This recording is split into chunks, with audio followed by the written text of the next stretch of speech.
Bonjour et bienvenue dans ce nouveau club Le Figaro Culture consacré aux Beaux-Arts cette semaine avec mes 4 invités. Nous parlerons d'abord de l'exposition qui se tient au musée Jacquemart-André consacrée à Artemisia Gentileschi en nous demandant si au nom du féminisme et au risque de l'anachronisme, on n'exagère pas un petit peu le talent de cette femme artiste qualifiée d'héroïne de l'art. Nous reviendrons ensuite sur 3 expositions majeures de ce printemps. Cimabue au Louvre, l'art dit dégénéré, c'est-à-dire cet art moderne que qualifiaient ainsi les nazis, au musée Picasso, et une exposition sur les affiches, l'art est dans la rue, au musée d'Orsay. Et puis nous terminerons l'émission, bien entendu, par les coups de cœur traditionnels de mes invités sur les expositions à Paris et en province. Le club Le Figaro Culture spécial Beaux-Arts, c'est tout de suite après le générique.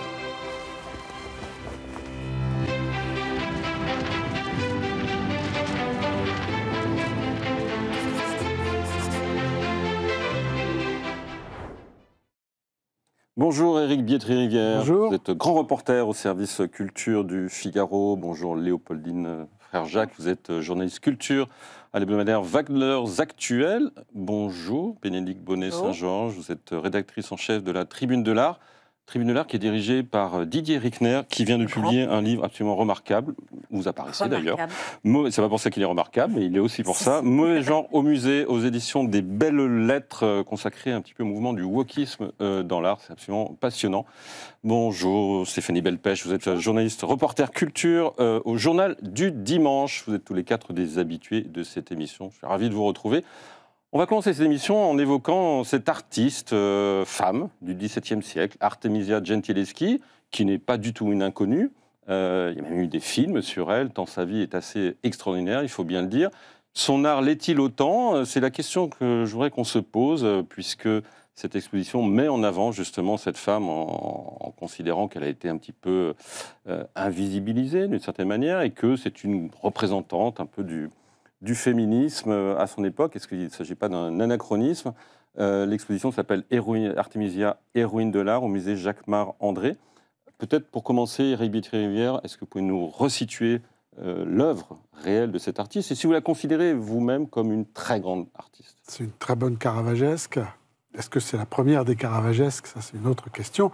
Et puis la grande question, mais que ne pose que peu finalement l'exposition, c'est est-ce que c'est une héroïne du proto-féminisme ou pas?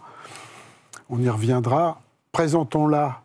C'est la fille d'Orazio Gentileschi, qui est déjà un grand peintre romain, qui est couvert de commandes d'église dans ce début du XVIIe siècle. Elle est romaine, elle va faire carrière non seulement à Rome, mais à Florence, à Naples. Elle ira même jusqu'à Londres pour passer à des commandes prestigieuses. Ça va de Comme II de Médicis à Philippe IV d'Espagne, au vice-roi de Naples, à Charles Ier d'Angleterre, Louis XIII même. Elle est amie avec Galilée, un peu son protecteur. Et elle s'est décrite elle-même comme un cœur de César dans l'âme d'une femme. C'est dire son aura de son vivant à l'échelle européenne. Elle a été oubliée avec les caravagesques ensuite, au XVIIIe siècle. La mode était passée et elle n'a été redécouverte que, on va dire grosso modo, après la Seconde Guerre mondiale. C'est l'épouse d'un grand historien de l'art et attribuationniste de tableaux, qui s'appelait Roberto Longhi, qui a découvert les actes d'un procès dont elle avait été le sujet. Elle s'est faite violer à 17 ans dans l'atelier de son père par un assistant de son père. Et les actes du procès ont permis aux historiens d'en savoir beaucoup sur sa vie et sa vie au quotidien dans l'atelier de son père. Donc c'est comme ça qu'on la connaît. Ensuite, le corpus des tableaux s'est affiné, on s'est aperçu on a retrouvé sa célébrité, son poids dans l'histoire de l'art. Et aujourd'hui, donc, cette question de savoir si, comme tous les Caravagesques, elle a peint des scènes bibliques qui sont souvent des scènes violentes, où souvent les femmes se vengent. C'est le cas de Judith face à l'envahisseur Holoferne dans l'Ancien Testament, c'est le cas de Yaël et Sisera, c'est le cas de Suzanne et les vieillards, harcelés par les vieillards, des scènes bibliques. Donc on s'est dit, mais finalement sa peinture est peut-être le reflet de ces traumatismes. Voilà. La question reste pendante quand même, mais après l'avoir beaucoup soutenue dans les années 70 avec les premières historiennes de l'art qui ont redécouvert des peintres femmes au XVIIe, cette question-là commence à être moins débattue, je dirais. Léopoldine Frère-Jacques, dans Valeurs actuelles, justement, vous notiez que l'exposition la présentait comme le symbole de l'émergence de l'histoire de l'art féministe. Vous n'étiez pas tellement d'accord avec cette idée-là? Non, je n'étais pas tellement d'accord. Effectivement, il y a une histoire de l'art dite par le catalogue de l'exposition, dite féministe, qui va, dans les années 70-80, remettre en valeur Artemisia Gentileschi, qui est alors considérée comme un peu un précurseur de l'émancipation des femmes. Ça me paraît être un anachronisme assez dangereux. Tout simplement parce que le terme même de féminisme n'apparaît qu'au XIXe siècle et que c'est pas parce que Artemisia Gentileschi défend la gente féminine que pour autant on peut la qualifier de féministe. À ce compte-là, on peut mettre à l'époque médiévale Christine de Pisan dans la famille féministe. C'est ce qui me paraît un petit peu dangereux. Effectivement, c'est Marie Garard notamment qui va beaucoup travailler sur Artemisia, qui va notamment appuyer sur ce côté important de Artemisia, précurseur du féminisme. Mais en fait, cette histoire de l'art féministe nous vient des États-Unis et n'est pas vraiment un concept qui, dans l'histoire de l'art en France, est employé ou n'est pas, en tout cas, reconnu, je pense, a priori. Donc moi, cette appréhension du sujet m'a gênée.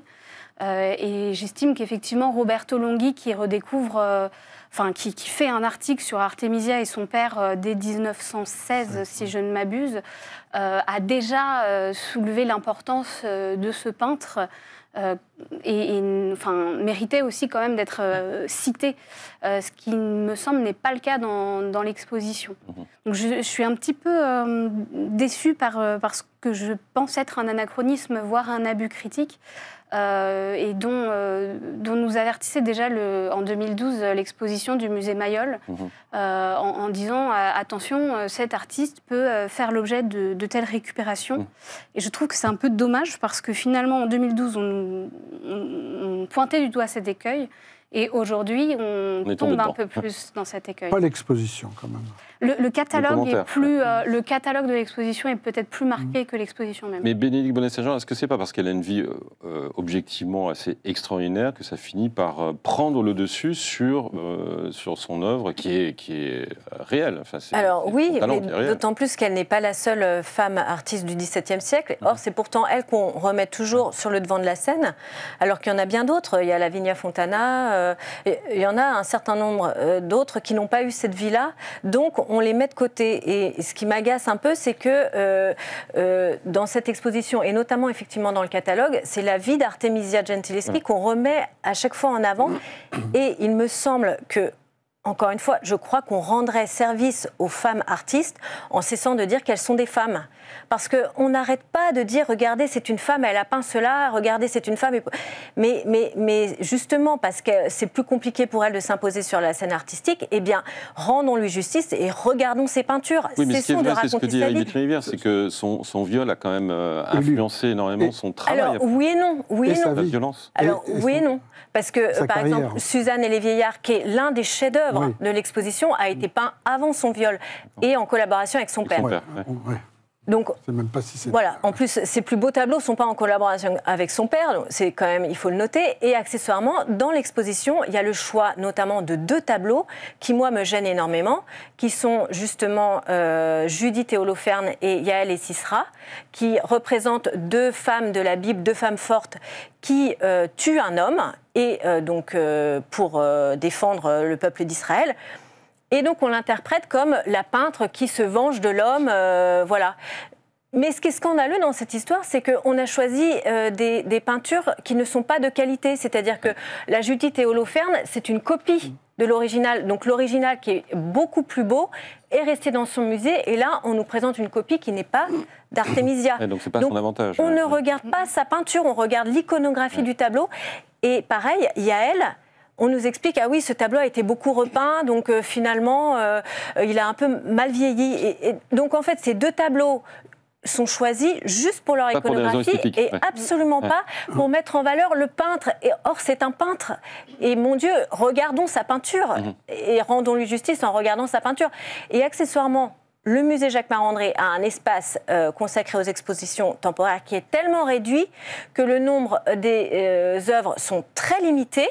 Donc 27, on aurait pu quand même choisir des chefs-d'œuvre plutôt que deux tableaux qui sont quand même pas à son avantage. Et au milieu, on nous dit en fanfare, regardez, il y a des œuvres qui sont inédites ou très peu exposées en France.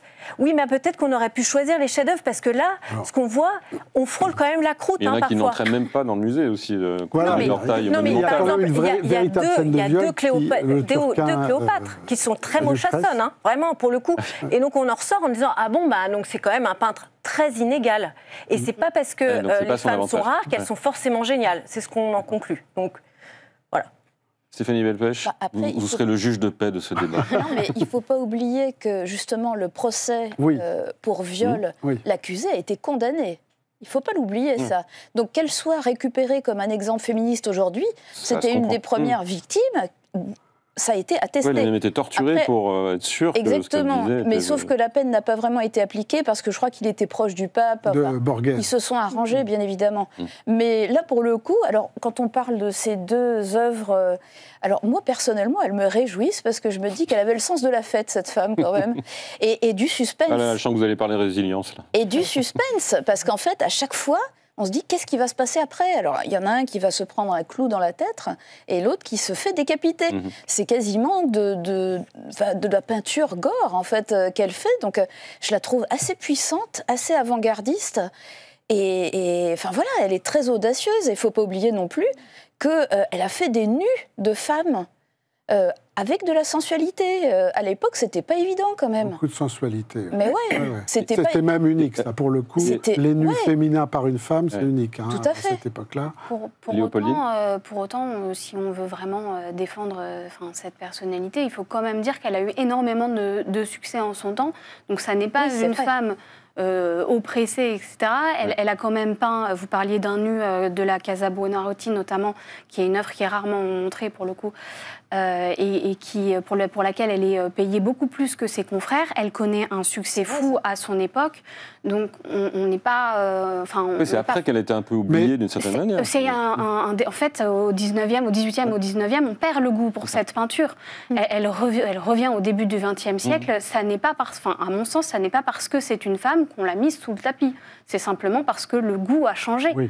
Et elle revient et elle est reconnue de son temps. Néanmoins, quelle peut être la part intime dans ces peintures? Est-ce que c'est un exutoire, une vengeance symbolique? Alors là, peut-être quand même, il y a une partie. Pourquoi? Ce type de scène, comme Suzanne et les vieillards, est très rebattu à son époque. Hein. Tout le monde peint ce type de peinture. Il n'empêche qu'elle peut le peindre précisément parce qu'elle est devenue autonome. Son procès lui a attiré une telle notoriété et elle a une telle... finalement, elle va se marier avec un type qui va l'abandonner, qui va fuir. Elle va se retrouver seule aux commandes de sa famille, de son atelier, de ses commandes. Et donc, elle occupe une position de peintre alors qu'elle est femme. Et ça lui permet quand même de jouer sur son côté sulfureux. On la voit... en autoportrait nu, elle se peint en autoportrait nu. C'est quand même, ça c'est un unicum dans la peinture à cette époque-là, c'est impossible. Donc elle jouit aussi, c'est un peu un phénomène, voilà ce que je veux dire, c'est que sa vie, qui a été quand même une longue suite de calvaires, puisque elle a été d'abord cloîtrée par son père dans l'atelier. Elle a perdu sa mère à l'âge de 13 ans, je crois. Elle a eu je ne sais plus combien d'enfants, mais 3 de ses 4 enfants sont morts en bas âge. Et ce viol, qui n'est pas un viol, qui est un procès pour défloration forcée. Parce que son violeur était marié et ne pouvait pas se marier avec elle, sinon l'affaire se serait arrangée. Vous voyez, là on est loin de MeToo, mais on est dans une trajectoire d'une femme qui a réussi à s'autonomiser. Et c'est quelqu'un qui, à 23 ans, va être la première académicienne à Florence, à rentrer dans cette académie et du coup à acquérir cette indépendance grâce à cette inscription au sein de l'académie. Son mari, d'ailleurs, cette espèce de mariage arrangé ne semble pas être très présent dans sa vie. Et c'est vraiment par sa volonté, par sa détermination qu'elle arrive à s'imposer aussi sur la scène artistique, qu'elle devient lettrée alors qu'elle était a priori assez analphabète avant l'Académie. Donc c'est quelqu'un de déterminé, de volontaire. Caravage, qui était son modèle, avait déjà ce parfum de scandale. Et il en jouait. Il a fait énormément d'autoportraits dans ses peintures. Et la violence. Et la violence est omniprésente. Oui, mais là, également. elle reprend quand même des peintures des autres. Mais si on la commande, c'est aussi pour elle, c'est pour ça. Oui, mais Judith et Holoferne, ça reprend une composition de Caravage, ça a été traité par des tas d'autres peintres. Yael, pareil, elle reprend une composition de Simon Vouet, je crois. Donc, en fait, c'est pas son invention. C'est pas une... Elle produit des inventions. Ce ne sont pas des sujets très rares. C'est-à-dire que c'est quand même relativement répandu dans la peinture du XVIIe siècle. Regardez son Judith et Holoferne, qui découle de celui de son père, fait 3 ans plus tôt. Aussi. Mais il y a quand même une nouveauté dedans, c'est que le panier dans lequel est la tête d'Holoferne est sanguinolent. Le sang coule à travers l'osier du panier, et ça, c'est une trouvaille. Elle en rajoute. Oui, tout à fait. Allez, vous avez jusqu'au 3 août pour vous faire une idée sur Artemisia, c'est au musée Jacquemart-André. Alors, il y a quelques autres grandes expos de ce printemps qu'il ne faut absolument pas manquer, qui font moins polémique, à commencer par celle consacrée à l'Entartete Kunst, l'art dégénéré, ainsi que l'appelaient les nazis, au musée Picasso, une exposition qui, paradoxalement, met en valeur des œuvres qui étaient considérées comme dégénérées par les nazis. Éric Détry-Rivière, très belle... Superbe, peut-être trop court, parce qu'on aurait rêvé d'avoir une reconstitution de cette exposition. Il y a beaucoup d'œuvres, quand même. Il y en a pas mal. Alors, il y a 2 axes dans l'exposition. Il y a les expositions d'art dégénéré, qui ont lieu à partir de Munich en 1937 et qui vont tourner un petit peu partout en Allemagne. Et là, on a... il y avait 700 œuvres qui étaient présentées en 1937. Et on en a 59. Donc on peut se faire déjà une petite idée de ce que les nazis qualifiaient de dégénéré. C'est essentiellement l'art expressionniste allemand du XXe siècle. Mais il n'y a pas que de l'art allemand, il y a aussi d'autres. Il n'y a pas que de l'art allemand.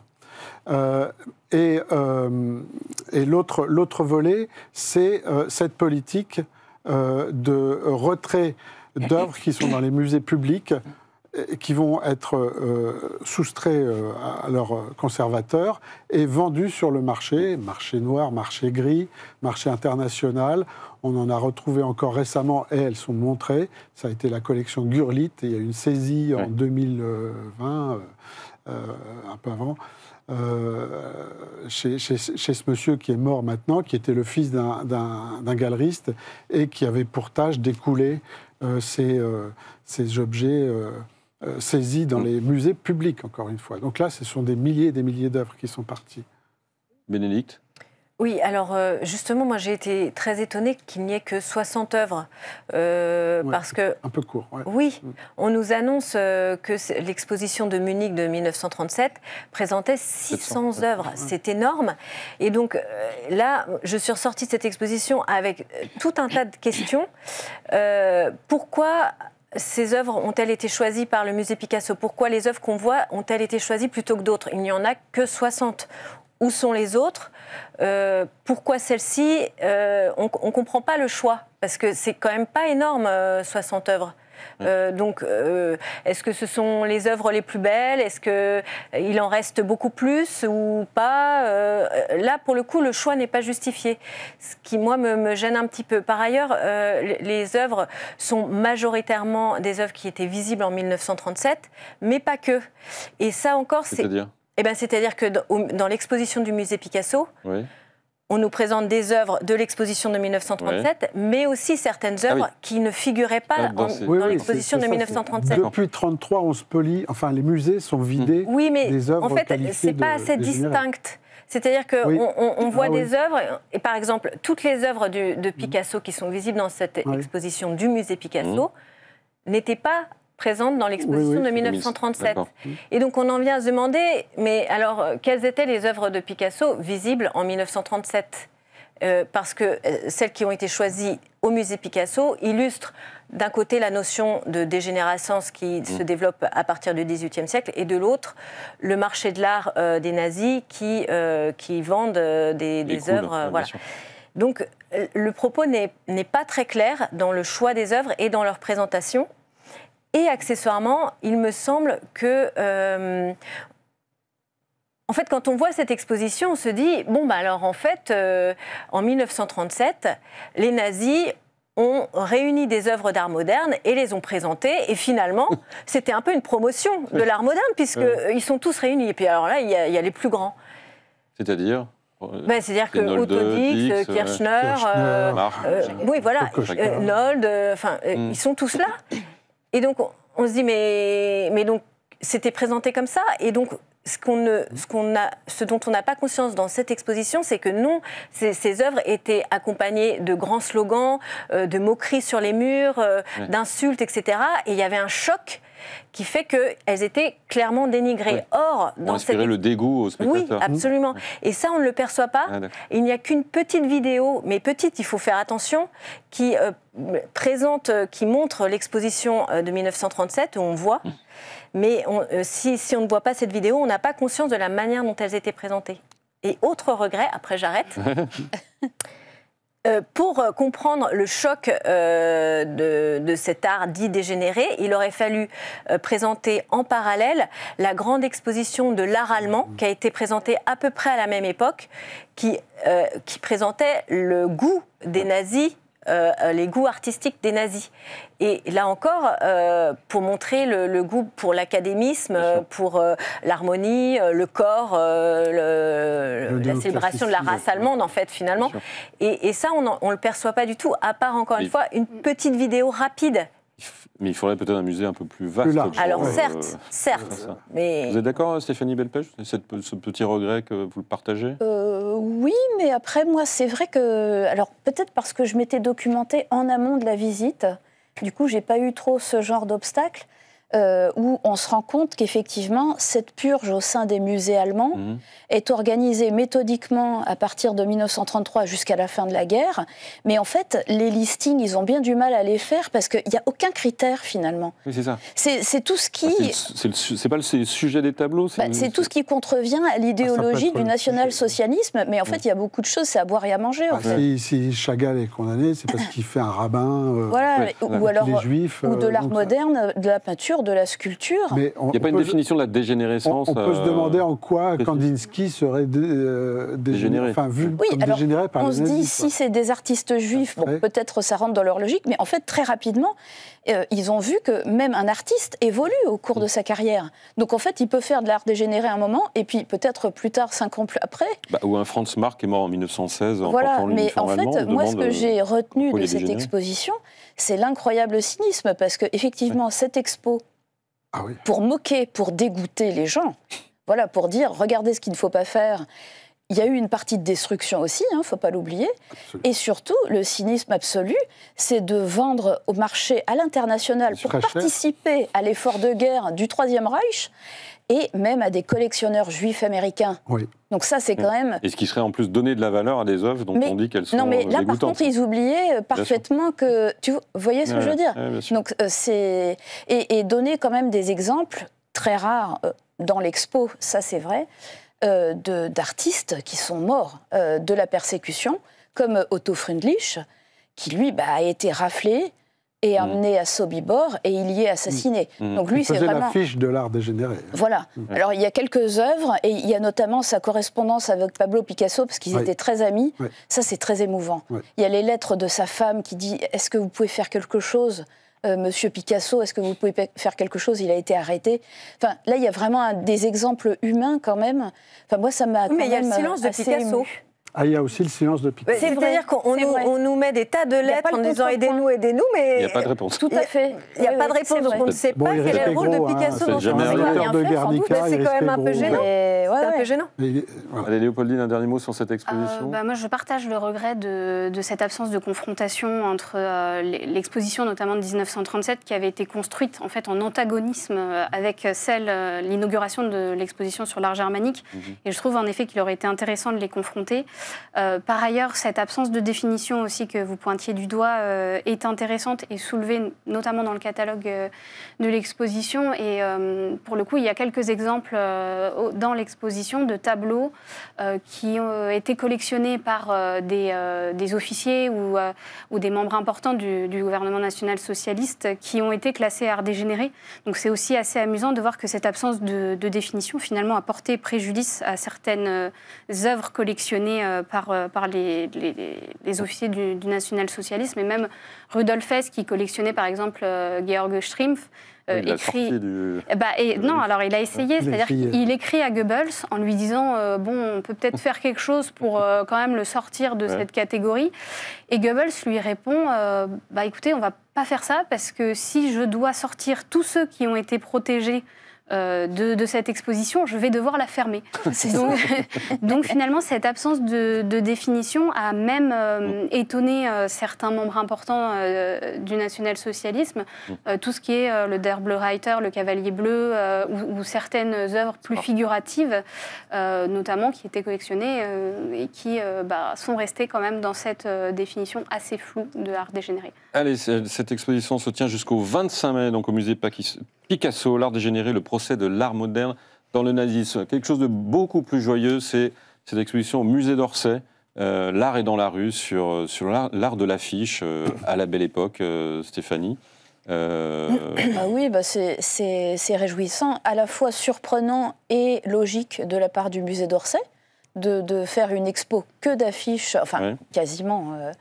En effet, mais c'est montrer effectivement à cette époque comment on interpellait le passant dans la rue, qui est devenu un vecteur de communication, de publicité, et pour à peu près tous les sujets, qu'ils soient politiques, sociaux, de revendications. Non, mais c'est ça. Mais au départ, c'est quoi ? La première affiche, c'est quoi ? C'est peut-être Manet.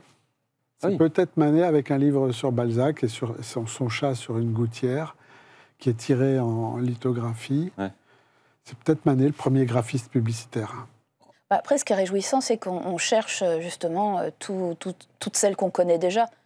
Toulouse-Lautrec, Moulin Rouge. Voilà. Après, c'est un peu une exposition Madeleine de Proust, où finalement, elles sont vous n'êtes pas si âgée, Stéphanie, quand même. Comment ? Vous n'êtes pas si âgée. Non, mais elles sont ancrées dans l'imaginaire collectif, ces affiches, en fait.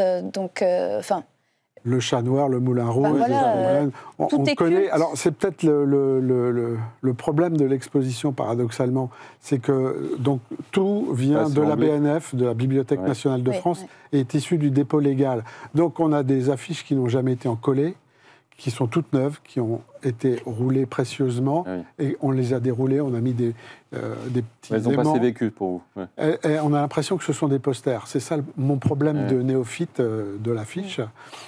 Et puis, il y a tellement d'images iconiques donc on cherche les surprises. Il y en a quand même. Bénédicte, vous avez l'air ronchon aujourd'hui. Vous avez ronchonné aussi sur cette exposition? Moi, je suis la râleuse du groupe, donc oui, en effet. Non, mais parce que trop d'affiches, tu l'affiches, en fait. Il y en a 230. Oui, non, en fait, c'est un peu rébarbatif au bout d'un moment. Il y en a 150 000 à la BNF qui concernent la période de Oui, non, mais ça m'a fait penser un peu à... Il y a des sujets comme ça qui sont déjà compliqués à traiter parce que, notamment le trompe-l'œil au musée Marmottan, en fait, l'accumulation de tous ces trompe-l'œil annulait totalement leur pouvoir d'illusion. Donc, c'était les exposés, c'était les priver de leur pouvoir. Et là, l'accumulation de toutes ces affiches, au bout d'un moment, on ne les regarde plus, on n'en peut plus. C'est précisément ce que disait le premier regardeur d'affiches, c'était Baudelaire, qui en avait la nausée, parce qu'il ne retrouvait plus son Paris, qui devenait multicolore. Oui, mais alors justement... Il y avait de la pollution visuelle, déjà. Alors, mais la pollution visuelle, mais on découvre qu'en fait, au 19e siècle, Paris était exactement la même ville qu'aujourd'hui, c'est-à-dire en travaux permanents, avec une pollution visuelle, de la publicité partout, parce que nous, sur tous les échafaudages de la ville, il y a des publicités immenses. Et même à des endroits improbables, j'ai vu qu'il y avait dans les urinoirs on ne peut plus échapper à la publicité. Alors, au 19e siècle, il n'y avait pas les plots en plastique fluo sur les voies. Mais il y avait des hommes sandwich. Mais il y avait des hommes sandwich. Et il y avait beaucoup de créateurs d'affiches qui faisaient partie de l'avant-garde. C'était les artistes de pointe, les Toulouse-Lautrec, les Muchat, etc. Oui, bien sûr. Ce sont des artistes remarquables. Une publicité beaucoup moins agressive qu'aujourd'hui. Et effectivement, ça a créé un débat assez fou dans la société de l'époque, parce que vous aviez d'un côté ceux qui déploraient justement la pollution visuelle. Il faut voir qu'effectivement, des bâtiments anciens étaient couverts d'affiches des pieds à la tête. Et il y a des associations de défense du patrimoine qui ont commencé à râler en disant il faut absolument enlever ces affiches qui abîment les bâtiments. Et à l'inverse, vous aviez des personnes comme Félix Fénéon qui disait il faut absolument défendre cet art social qui n'est pas cet art académique de l'épate, qui est un art de la vie, et qu'il faut absolument défendre dans la rue. Donc c'est aussi intéressant de voir que ce débat sur la pollution visuelle justement revient, et moi je ne suis pas d'accord, c'est bien d'avoir autant d'affiches pour se rendre compte aussi de l'effet un peu qui pouvait être produit dans la ville à l'époque. Je trouve que justement ça fait écho à cette surabondance. Qu'aurait dit Didier Rickner? Alors, le sujet ne me passionne pas. Ce qu'on peut dire quand même, Garnier était farouchement contre les affiches dans Paris. L'architecte de l'Opéra, par exemple. Huysmans était ravi de voir un autre Paris que le Paris Grid d'habitude. Donc, vous voyez, les affiches étaient très partagées. Un art vivant, donc. Un art vivant, absolument, Après, c'est aussi une exposition de printemps et d'été, recrudescence des touristes à l'international à Paris, et il y a des images iconiques, comme vous disiez, Éric, tout à l'heure. Voilà, donc en fait, j'imagine très bien les gens acheter des reproductions ensuite à la boutique. Non, mais c'est vrai. De Jules Chéret, mais je pense que c'est bankable. Un reproche, mais c'est quand même dommage que le récit s'arrête à 1914, parce qu'on aurait bien aimé avoir les détournements, les surréalistes, et tout cet art du travail de l'affiche, finalement, par les plasticiens du XXe. L'art est dans la rue au musée d'Orsay, c'est jusqu'au 6 juillet. Troisième grande expo, Cimabue, au Louvre. On en avait un tout petit peu parlé, Éric Bétrivet, en janvier. C'était très attendu. Est-ce que je trouve que c'est à la hauteur de vos attentes? Oui, tout à fait, parce que d'abord, la Grande Vierge monumentale du Louvre, la Maesta, a été restaurée, et bien restaurée. Et l'autre point fort, c'est ce petit panneau qui a été découvert, l'arrestation du Christ, dont on a pu prouver qu'il était bien de Cimabue. Et Cimabue, ça doit être 15 panneaux en tout et pour tout dans le monde, si on ne compte pas les fresques d'Assise. Donc ça, c'est une performance. Je trouve qu'elle racontait bien, en finalement relativement peu d'œuvres, comment en 2 décennies, la peinture au sens moderne, on va dire moderne, s'est inventée. On est passé de l'icône byzantine hiératique à des fonds, à des profondeurs, à des expressions, à du poids, en seulement 20 ans. Et sans connaître les antiques, puisqu'ils ne sont découverts qu'au XVe siècle. Donc, merci Cimabue, c'est bien le premier des peintres. C'est ce que disait déjà Vasari au XVIe siècle. Voilà, on assiste à une naissance, oui. Léopoldine ? Oui, moi j'ai trouvé l'exposition intéressante. C'est difficile de faire vivre un artiste dont on connaît effectivement aussi peu d'œuvres. Et l'exposition contextualise beaucoup. Le peintre, c'est assez intéressant et parle aussi d'historiographie, c'est-à-dire d'histoire de l'art. Et on se rend compte finalement qu'au 19e, donc le tableau de la Maesta est saisi en 1813 avec les saisies napoléoniennes. On se rend compte qu'à l'époque, on ne connaît pas du tout Cimabue. Par exemple, les autorités du Louvre font entrer un tableau en 1802 qu'ils croient de la main de Cimabue et qui est en fait un tableau de l'école de Botticelli, donc vraiment absolument rien à voir.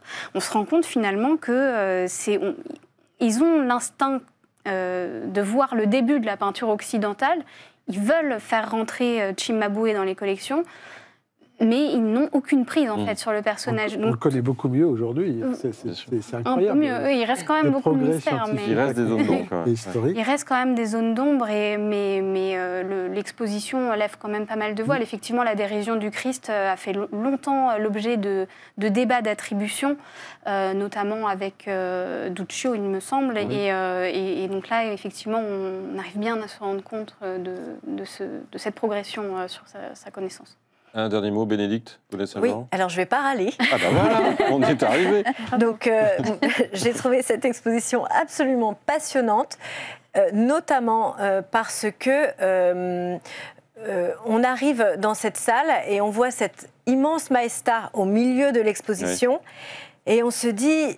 Ah ben, c'est pas si évident, on voit pas le génie du peintre, on voit pas en quoi il est le père de la peinture occidentale, parce qu'on nous dit depuis la nuit des temps, Cimabue est considéré comme le père de la peinture occidentale. Et là, on voit cette grande Maesta un peu sévère, immobile, statique, on se dit, mais après tout, elle est assez comparable aux icônes byzantines qui sont présentées à côté, justement pour montrer le contraste. Et pourquoi ? Parce qu'au XXIe siècle, on connaît la suite, on connaît toute la peinture de la Renaissance. On a vu les Vierges tellement gracieuses de Raphaël, la tendresse de Marie et de l'enfant Jésus, de Botticelli. Et donc, on a le regard tellement habitué par cet héritage-là que quand on voit la Maesta, on se dit... quelle est la nouveauté ? Et en fait, cette exposition nous apprend à voir. On se dit, ah, mais oui, en effet, maintenant qu'on me le montre, Cimabue rend ces personnages sains, il les ancre dans la réalité, il les rend véritablement humains. Il traduit le corps de manière naturaliste, il essaye d'introduire la perspective, il les ancre dans la réalité et donc il marque une rupture avec les icônes byzantines. Et ça, on le voit progressivement et ça n'est pas évident. Le génie ne s'impose pas. C'est ça que je trouve extraordinaire. Dépêchez-vous, revoir Cimabue aux origines de la peinture italienne, c'est seulement jusqu'au 12 mai au Louvre. Je vous propose de faire un petit tour de table maintenant des coups de cœur, en restant au Louvre peut-être avec vous, Stéphanie Belpech. Eh bien oui, moi j'ai eu un vrai coup de cœur pour Louvre Couture. Alors on se souvient, en 2022, Yves Saint-Laurent au musée, qui avait colonisé 6 institutions parisiennes en transposant effectivement les créations du couturier à l'intérieur des collections permanentes, ce qui permettait de les revisiter. C'est ça qui était vraiment intéressant. Ben là, en fait, on investit le département des objets d'art entre nous. Moi, j'en avais totalement oublié l'existence, parce que au Louvre, on va voir les peintures, les sculptures, mais le département des objets d'art... Bon, c'est quand même 9000 mètres carrés. Hein. Donc là, on se lance dans une chasse au trésor avec un plan qu'il faut télécharger au préalable, où, effectivement, il y a une centaine de robes, tenues et accessoires qui ont été disposés. Alors, l'avantage, c'est qu'il y a des décors extraordinaires comme les appartements de Napoléon III. Et donc là, je trouve qu'il y a un effet de mise en abîme. C'est formidable. Et ça permet de redécouvrir un endroit dans le Louvre qui est un petit peu mis de côté, un peu poussiéreux, parce qu'il faut chercher jusque dans les vitrines. C'est ça qui est bien. Parce que parfois, on se dit « mais si, c'est une pièce de Chanel qui est mise en regard de... » Et du coup, moi je trouve que c'est vraiment très enthousiasmant. Et un beau prolongement aussi de la merveilleuse expo Dolce & Gabbana au Grand Palais, oui, bien sûr, qui était éblouissante en termes de scénographie. Là, c'est pareil, c'est très ambitieux en fait. Et c'est jusqu'au 21 juillet Léopoldine, on fera plusieurs tours comme ça. Non, je voulais juste rebondir. Je trouve par contre que le parcours est un petit peu ardu et on passe à côté de... Il faut le plan. Oui, il faut vraiment... et puis il faut savoir... Bénédicte, vous avez compris votre voisine, elle est ronchon maintenant. Ça a changé de... quelque chose à dire, mais bon, je ne vais pas dire. Non, j'en terminerai là, mais c'est vrai que moi, je pense que j'en ai loupé pas mal parce que je n'arrivais pas à suivre le plan et j'ai trouvé un peu dommage de... Notamment quand on bifurque vers les appartements de Napoléon III. Ça devient compliqué. Non, mais je suis d'accord, c'est un vrai jeu de piste, en effet. Bon, c'est une critique constructive. Allez, un coup de cœur, Léopoldine. Alors moi, c'est Andrea Piani au château de Bois-Préau. C'est l'autre Napoléon, ça. C'est exactement. Et c'est un peintre sur lequel il n'avait pas été encore exécuté d'exposition monographique et qui est pourtant très intéressant. C'est l'un des grands peintres néoclassiques de Milan au XIXe siècle. Il rencontre Napoléon en 1796, après la victoire de la bataille de Lodi par le généralissime. Et il va suivre l'ascension de Napoléon en peignant ses portraits et surtout en devenant un grand décorateur pour le palais de Milan. Qui était alors le siège du pouvoir de Napoléon, qui allait devenir le roi d'Italie. Et donc l'exposition a ce mérite de remettre en valeur cet artiste qui est un grand décorateur et dont il reste peu de décors puisque le palais de Milan a été bombardé par la Royal Air Force. Et on nous fait redécouvrir les grands décors d'Appiani, notamment via des estampes, mais aussi des cartons, c'est-à-dire des dessins préparatoires à l'échelle de ces décors. Donc ça, c'est quand même assez extraordinaire d'avoir ces œuvres-là à admirer.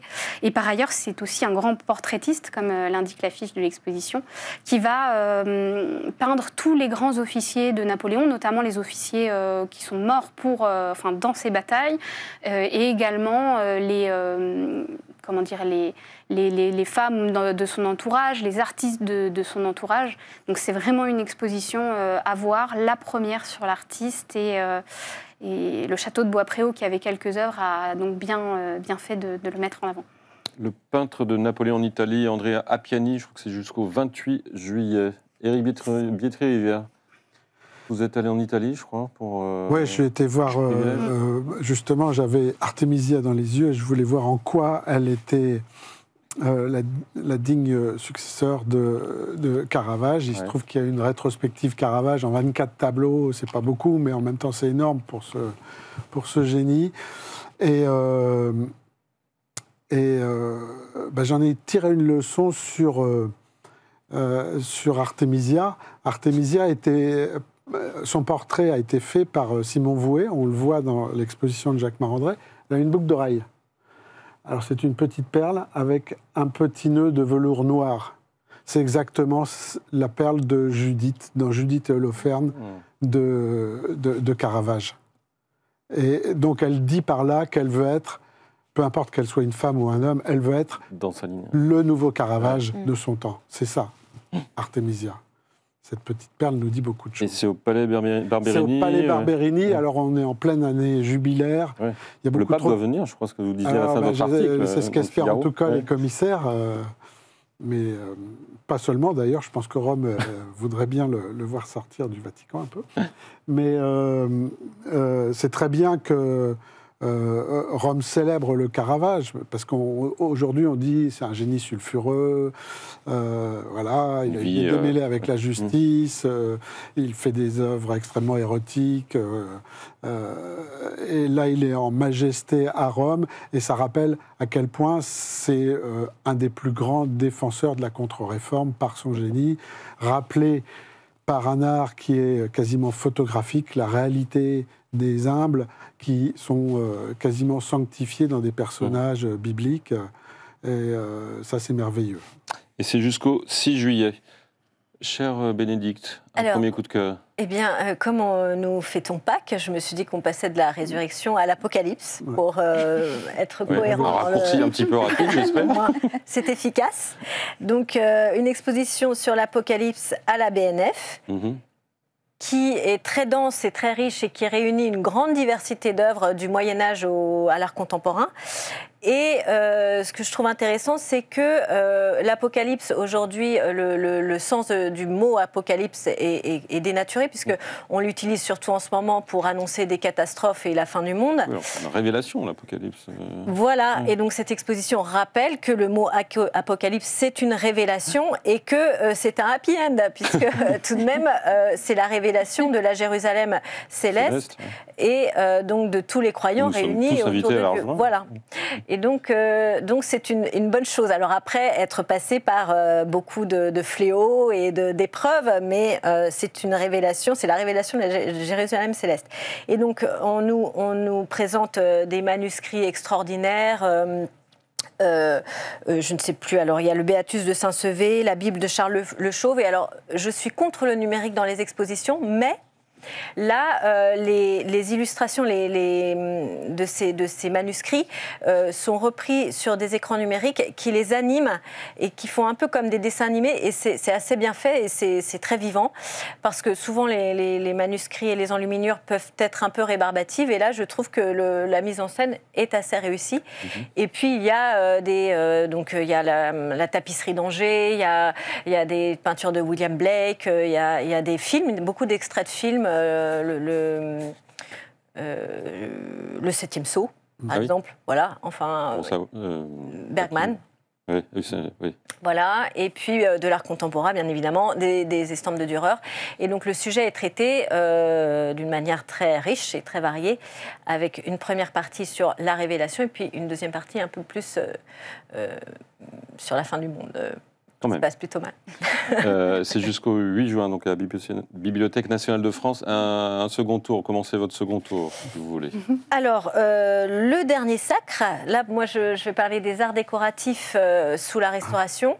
Avec, donc, cette année, ça fera 200 ans que... Charles X a été sacré. Voilà, le 29 mai. Juin. 29 mai, oui.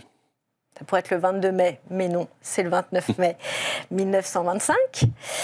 Et, 1825, pardon. Et donc, à partir de cet événement-là, on célèbre les arts décoratifs. En fait, c'est plus une exposition sur les arts décoratifs de cette époque, parce que cet événement a permis de briller aux yeux du monde entier. Et donc, on a créé... Alors, la scénographie est spectaculaire. Vraiment, c'est très réjouissant. Il y a des objets fous. Il y a la couronne du sacre. Il y a il n'y a pas le carrosse quand même. Non, il n'y a pas le carrosse, mais il y a des tentures, des lustres, de la porcelaine.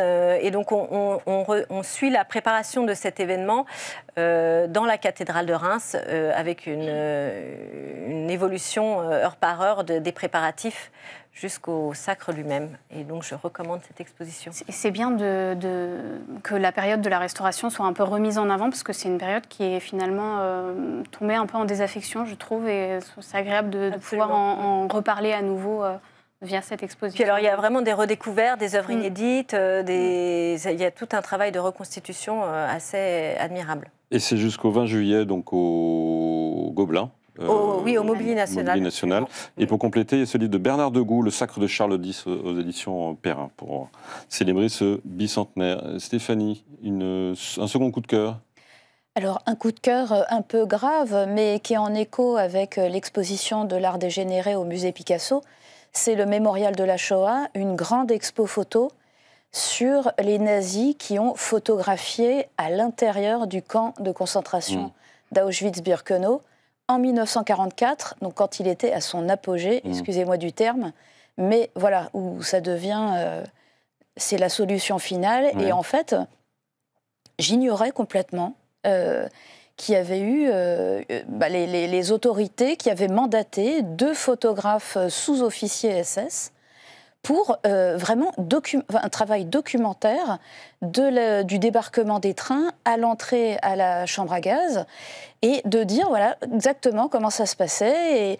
Mais en fait, au-delà de la mine d'or historique que ça représente, parce qu'ils en ont fait des albums, on voit à quel point le réalisateur de La Zone d'intérêt, Jonathan Glazer, les a observés pour reconstituer au millimètre près les décors de son film. C'est fou. Mais ce qui est le plus frappant, moi en tout cas, c'est de voir le degré d'abjection, parce qu'en fait, ils se sont pris aussi pour des artistes. C'est-à-dire qu'ils ont fait poser les victimes, et parfois même demander de se retourner, et derrière, on voit les chambres à gaz, alors qu'elles s'y rendaient. Donc, il y a tout, ils prennent des angles différents, ils montent sur des camions. Enfin, voilà, je trouve que... Et souvent, les personnes qui sont photographiées, qui n'ont pas trop le choix, alors qu'on doit montrer une foule qui est soumise, humiliée, voire déshumanisée, là, en fait, à un endroit, il y a une dame qui tire la langue. Une autre qui fronce ses sourcils, comme ça. Enfin, il y a des gestes, effectivement, qui montrent que, non, on ne rentre pas dans ce jeu-là. Et malgré, effectivement, notre destin qui est le nôtre, on garde quand même une dignité. Et une humanité. Ah ouais, mais j'ai trouvé que cette exposition était très, très forte. Et il y a un petit cabinet de dessin qui en dépend de David Doller, qui est un survivant, et qui était dessinateur, peintre et sculpteur, et qui a fait, lui aussi, il a dessiné toute son expérience au sein du camp. Il faisait partie des Sonderkommando. Et donc là, alors lui, il a tout vu, même à l'intérieur, il a vu le pire. Et quand vous voyez les dessins où il y a une dramaturgie supplémentaire, évidemment, parce que c'est un travail d'artiste, c'est glaçant. Enfin, je pense qu'il faut absolument voir ces deux expositions. Comment les nazis ont photographié leur crime au mémorial de la Shoah jusqu'au 28 novembre. Allez, il nous reste 2-3 minutes, Éric et Léopoldine. Difficile d'intervenir après, mais je voudrais vous parler de Maximilien Luce, qui est un peintre néo-impressionniste, un pointilliste, un ami de Signac, un émule de Seurat. Il y a une exposition sur lui rue Cortot, en haut de Montmartre, c'est le musée de Montmartre, et c'est là où il avait son atelier, donc ça tombe bien. Le père Luce, comme on l'appelait sur la butte, est éminemment sympathique. C'est un anarchiste joyeux, peut-être un de ceux qui aurait pu faire ces affiches qu'on voit à Orsay. En tout cas, il a peint des ouvriers de Paris en train de faire Paris, de fabriquer le Paris qu'on connaît. Donc il a aimé représenter des échafaudages, le travail, la ville. Et puis il a pas mal voyagé, donc on voit son évolution. Alors il se calme un petit peu, il devient plus impressionniste quand il est sur les bords de la Seine. Mais il redevient très fort quand il arrive dans les corons et les terrils du Nord, où là il a une gamme violacée, rosâtre, il est près des poésies de Verhaeren, c'est très bon. Il peut être inégal, mais dans ce qui est bien, c'est vraiment très attachant. Et c'est donc au musée Montmartre jusqu'en septembre, je crois. Il me semble, je ne sais plus. Jusqu'au 14 septembre. 14 septembre, merci Léopoldine. Vous l'avez vu aussi et beaucoup aimé, mais vous n'avez plus que 2 minutes. Donc, je vais juste rebondir sur Luce alors. Mais effectivement, effectivement, c'est une exposition à voir, puisque c'est vrai qu'on a l'habitude de présenter Luce sous son côté anarchiste. C'est traité, mais on traite davantage ces paysages qui valent vraiment la peine d'être vus, et puisqu'en fait on les voit beaucoup à Mantes-la-Jolie où ils sont conservés. Mais effectivement à Paris, les expositions sur Luce avaient eu lieu dans les années 80-90, donc c'est bien d'avoir ce retour en grâce. D'ailleurs le titre de l'exposition c'est l'instinct du paysage, ça dit bien ce que ça dit. Allez, vous avez... 2 minutes. Même pas, une minute. Sage comme une image au musée Tessé du Mans, qui raconte la vision artistique sur les enfants de 1780 à 1850. Donc ça va être toute cette manière d'aborder l'enfant de manière politique, d'abord avec la Révolution qui va un peu accaparer les enfants, qui va un peu les manipuler dans leur image, jusqu'à 1850, en passant notamment par tous les princes maudits des gouvernements successifs de la Restauration, de la monarchie de Juillet. Donc c'est une exposition qui est passionnante, et si vous n'avez pas l'occasion d'aller au musée de Tessé du Mans, vous pourrez la voir à Bordeaux cet été. Voilà. Et c'est jusqu'au 8 juin au Mans. Et ensuite, voilà. À Bordeaux. Merci beaucoup à tous les quatre, Stéphanie Belpèche, Bénédicte Bonnet-Saint-Georges, Léopoldine Frère-Jacques et Éric Bietri-Rivière. Je vous retrouve la semaine prochaine pour un nouveau club Le Figaro Culture qui sera consacré à quelqu'un dont on a un petit peu parlé ce soir, qui est Napoléon. C'est Insatiables, nous sommes insatiables sur Napoléon. Nous recevrons Jean Tullard et Louis Sarkozy, qui tous les deux sont de grands napoléoniens. D'ici là, je vous souhaite une très bonne soirée et une très bonne semaine.